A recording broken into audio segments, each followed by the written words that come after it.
हिंदू अगर हैं, हिंदू हैं तो हनुमान जी आराम से भाई पूजिए, शंकर जी को पूजिए, सबको पूजिए, देवी को पूजिए।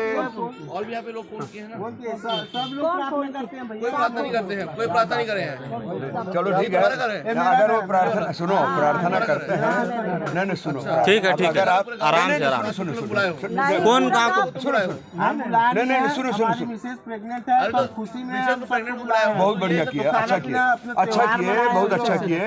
अपन ये जानना चाहते हैं कि भाई आपको प्रार्थना करनी है तो हनुमान जी हैं, रामचंद्र जी हैं, शंकर जी हैं, देवी माता है, इतने सब देवी देवता को छोड़ करके और प्रभु यीशु जो विदेश में पैदा हुआ उसकी पूजा क्यों कर रहे हो? आस्था माने हनुमान जी के ऊपर से आस्था क्यों उठ गई? क्या उसने बिगाड़ा आपका? शंकर जी ने क्या आपका बिगाड़ा? तो ये जो है ना, आप पूछ ली, आप बोल लीजिए सर, उसके बाद आप हमारा नहीं मतलब हम ये जो कुछ भी है ना, आपको बता भारत में अगर हैं अपन तो भारत में तो इतने देवी देवता क्यों अपन मतलब अपनी आस्था को बदलें? अपनी आस्था बदलना माने ये गड़बड़ है, इसमें विदेशियों का षड्यंत्र है। विदेशियों का षड्यंत्र, वो चाहते हैं कि भाई यहाँ लोग धर्मांतरित हो करके हिंदू अपना जो है वो उसकी संख्या कम हो, है ना।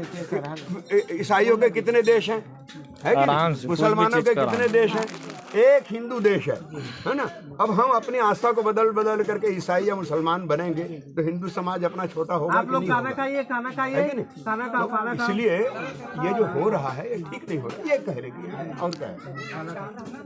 आपको भगवान के आस्था का जहाँ तक प्रश्न है तो आपके सब पूर्वज ये करते आए हैं, है ना।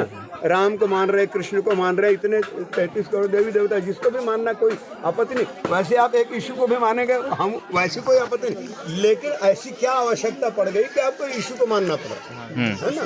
माने अपने इतने सर आराम से बैठ के इस बात को अपन लोग वो करें क्या? देवी देवताओं में ऐसी क्या कमी हो गई कि जिसके कारण से आपको यीशु को मानना पड़ा? उसका कारण बता रहे हैं लोग ना बतान दो मनीषे को। अपने धर्म को छोड़ना ये कोई बहादुरी की बात नहीं है, अच्छा काम नहीं कर रहा है, ये अपना काम। देखिए सर, है ना, देखिए आज से 2002 ठीक है ना, 2002 से में मेरे पिताजी का तबीयत खराब हो गया था, जिसका नाम है, वो जो मेरे दादाजी बैठे हैं वो हिंदू है, श्री राम भी बोलते हैं, सब बोलते हैं और प्रार्थना भी करते हैं, सबको अपना आस्था रखे हैं, ठीक है ना। ठीक आज से 2002 ये पूरा मोहल्ला जानता है, मेरे पिताजी खटिया में थे, उनका ब्लड कम हो गया था, वो यहाँ से वहाँ नहीं जाते। अपोलो हॉस्पिटल का मेरे पास कागजात है, सिम्स हॉस्पिटल में है, अपोलो में ट्रीटमेंट कराए, सब जगह ट्रीटमेंट कराए, है ना। हम लोग एक काली मंदिर भी बना है, उसमें घंटी दान की है, जस्ट नीचे में काली मंदिर है। हम लोग बहुत पुराने बासिंदे हैं यहाँ के। क्या हुआ, तबीयत खराब होने के बाद हमारा वो घर है, वो वहाँ पर घर था, वो बिक गया। मैं 1 साल हुआ था घर बनवाए हुए, 1 लाख में बनाए थे, 50,000 में उसको हमने बेच दिया। अब हमारे पास कुछ नहीं रह गया था, हम लोग सड़क में आ गए थे। ठीक, अपोलो वाला डॉक्टर भी लिख के दिख दिया कि तुम्हारे पिताजी के शरीर में ब्लड नहीं है, तो इसलिए वो बच नहीं पाएंगे। हर महीना ब्लड चढ़ता था उनका, और ब्लड ऑटोमेटिक गायब हो जाता था, कहाँ से चला जाता था। हर एक बैगा के पास गए, सबके पास गए, सब झाड़ फूक कराए, कुछ भी है, सब जगह। मेरी मम्मी है, मेरी मम्मी रोती थी कि कैसे होगा, क्या होगा। डॉक्टर लिख के दे दिया 24 घंटे बाद तुम्हारे पति जो है मर जाएंगे करके, ठीक है ना। हम लोग वहाँ पर पन्नी बांध के रहा करते थे, वो वहाँ पर हमारा घर था, घर तो बेच दिया, पन्नी में आ गए। अब पन्नी बांध के रहते थे तो कोई ट्रैक्स बांटते हुए आया, बोले बेटी, मेरी मम्मी को बोला कि चिंता मत करो, मैं प्रार्थना करना चाहता हूँ। अब हम लोग ऐसे समस्या में पड़े थे कि कोई व्यक्ति अगर आता मदद कर देता तो हमारे लिए बहुत बड़ी बात हो जाती है ना। तो उन्होंने प्रार्थना किया, और जो डॉक्टर 24 घंटे बाद तुम्हारे पिताजी नहीं बच पाएंगे बोले थे, आज 2024 है, आज भी मेरे पिताजी जिंदा है, लिख के दे दिया था। उस समय जो ब्लड नहीं चढ़ा, तो इस नाम से हम अपना आस्था उसमें रखे हुए हैं, अपना आस्था रखते हैं। हम प्रार्थना, खाना देने वाला नहीं था हमको, वहाँ से हम लोग छोटे छोटे थे उस समय, कोई हमको देने वाला नहीं था, सहायता नहीं किया। राम सीता कोई ऐसी कोई सहायता नहीं करते हैं, ना ईसा मसीह भी कोई सहायता करते हैं।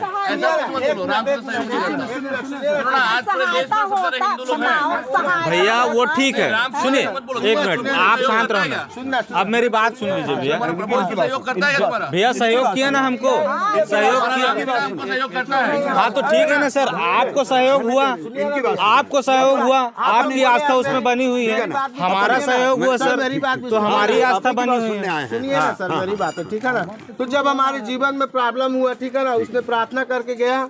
हम लोग क्या है, सुअर के लिए खाना लेके आते थे, बसोर जाति से है, सुअर को खाना देते थे। सुअर पकड़ने वाले लोग हैं, हमारा कोई कुछ भी नहीं था, है ना। और हम लोग पढ़ने लिखने में भी सरकारी स्कूल में पढ़ाई की, इतना ज्यादा एजुकेशन भी नहीं हुआ हमारा, है ना।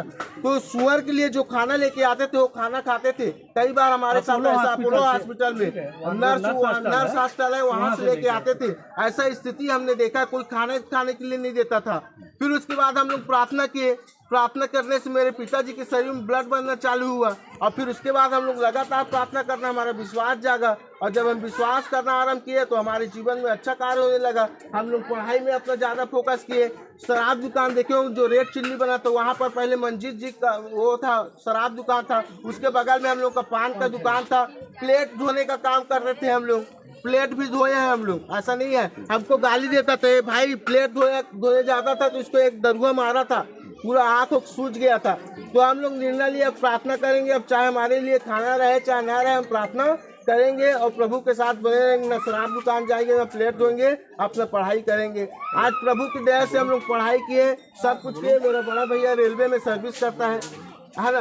पढ़ाई में हम लोग अच्छे हो गए। मैं भी पढ़ाई कर रहा हूँ अपना।